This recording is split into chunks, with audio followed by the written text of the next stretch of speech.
kid, in the USA, we set aside special days, federal holidays, to honor and remember our heroes. In fact, countries all over the world do the same thing. Like France, ooh la la, and England! Oh yeah, from the Philippines to Canada up there, and all the way in India to over the rainbow. We celebrate people who've made our country and even the world a brighter, better place, which is why we are celebrating Martin Luther King Jr. Day. Hey, there's a street named after him. Also, a school. It's how we honor people we admire, and let's see how MLK became an American hero. I want to be an American hero. I want to be a superhero of kindness.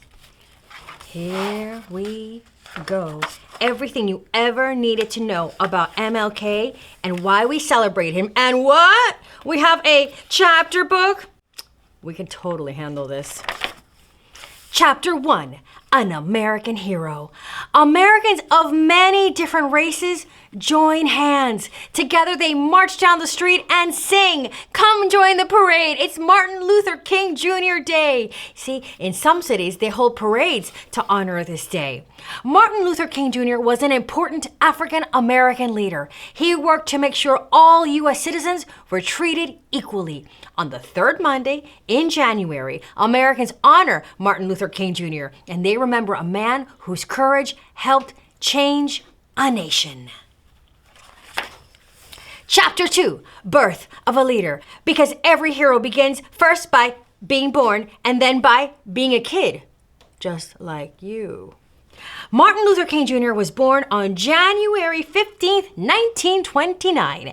His family called him ML for short.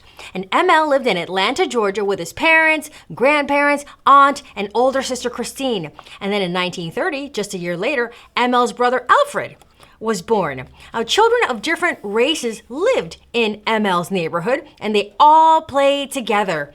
And they would often visit two white brothers, as they had always done.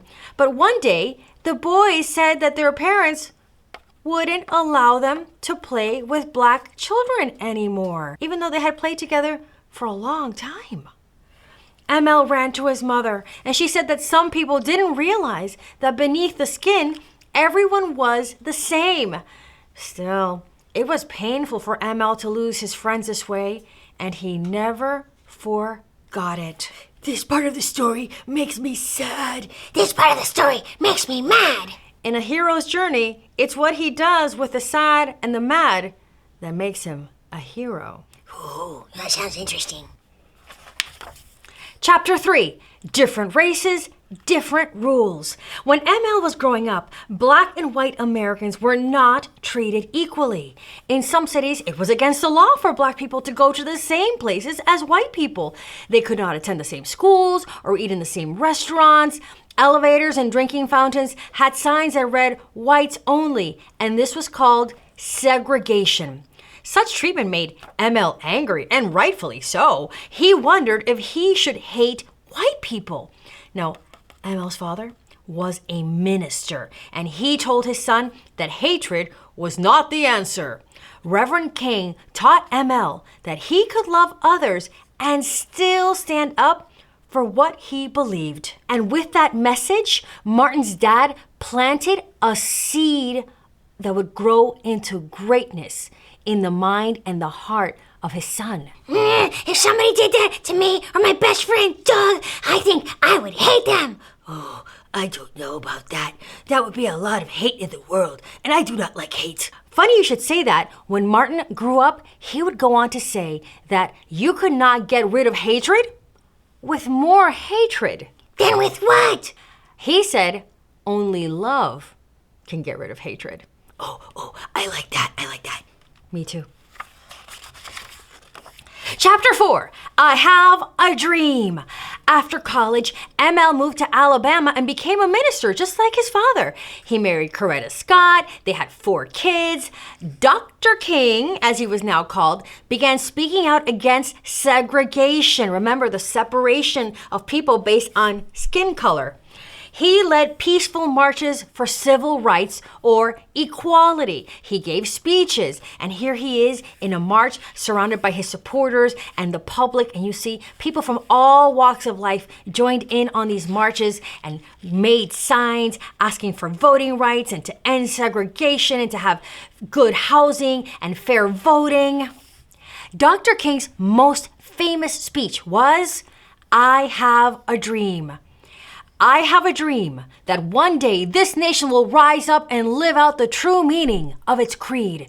We hold these truths to be self-evident, that all men are created equal," he said. "I have a dream that my 4 little children will one day live in a nation where they will not be judged by the color of their skin, but by the content of their character." And there he was quoting from the Declaration of Independence. Storyteller? Yes, Green Bear. What does it mean when they judge you by the content of your character? Good question. It means that people will not decide who you are based on the outside, but based on what's in here, and the things you do. Oh, I like that. Me too. Chapter 5, Taking Action. Dr. King's leadership made a difference. In 1964, U.S. President Lyndon Johnson signed the Civil Rights Act, and it made segregation against the law. Even so, some people did not want things to change, and on April 4th, 1968, Dr. King was shot and killed, and he was buried in Atlanta, Georgia, next to his grandmother. Oh, this is a very sad story. How could this happen? I did not want this to happen. It was a tragedy, and it broke the hearts of so many people, and obviously bears.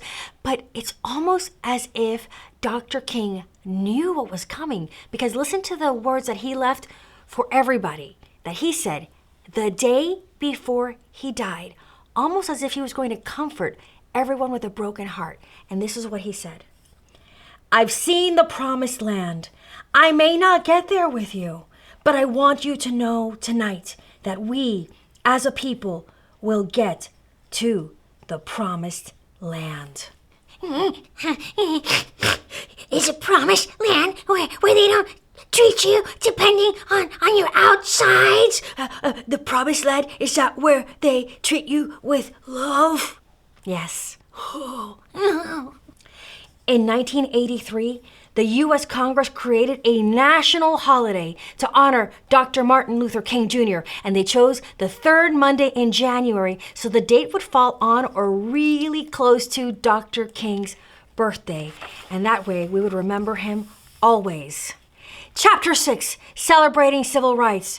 Church bells ring, choirs sing angelic hymns, and across the nation, people gather on Martin Luther King Jr. Day. They may watch a film of one of Dr. King's speeches. Older citizens sometimes share what it was like to live back then during segregation. Some Americans take part in peaceful marches. Others volunteer in their communities. They may pick up litter or paint over graffiti or plant trees in a park, all as a way of doing good in honor of MLK himself. Martin Luther King Jr. Day is a time to remember the struggle for civil rights. It's a time to remember that every American citizen should be equal and free. Chapter 7, Poetry Corner. Now, Martin Luther King Jr. didn't write poetry, but his words were poetic. For example, from his I Have a Dream speech, "When we allow freedom to ring, when we let it ring from every village and every hamlet, from every state and every city, we will be able to speed up that day when all of God's children, black men and white men, Jews and Gentiles, Protestants and Catholics, will be able to join hands and sing in the words of the old Negro spiritual, free at last, free at last. Thank God Almighty, we are free at last." And when he gave that speech and said those last lines, the whole crowd of thousands and thousands of people who had gathered to hear him in Washington, D.C., they went wild. Another quote Injustice anywhere is a threat to justice everywhere. And that's why he's beloved around the world. And he inspired poetry. He inspired other writers. These are the songs like We Shall Overcome. This is one of the songs that they sang in those civil rights marches of the 50s and 60s that he helped lead. And there's this song that we still hear quite a bit today that maybe you've heard. This little light of mine, I'm gonna let it shine. This little light of mine, I'm gonna let it shine. This little light of mine, I'm gonna let it shine. Let it shine, let it shine, let it shine. And even though Dr. King was taken from us way too soon, nothing could take away the light that he shone into the world with his big ideas and his beautiful heart and his poetic words. And in fact, before you go, I'm going to read you just one of his many incredible quotes. I picked up this little book of Dr. Martin Luther King's quotes when I went to Washington, D.C., and I saw his monument, which is spectacular. And you know, I love words, and he was really good with words. So there are so many great quotes. I'm having a little trouble picking one, but here's one. Hatred, which we heard a lot about, hatred paralyzes life. Love releases it. Hatred confuses life. Love harmonizes it. Hatred darkens life.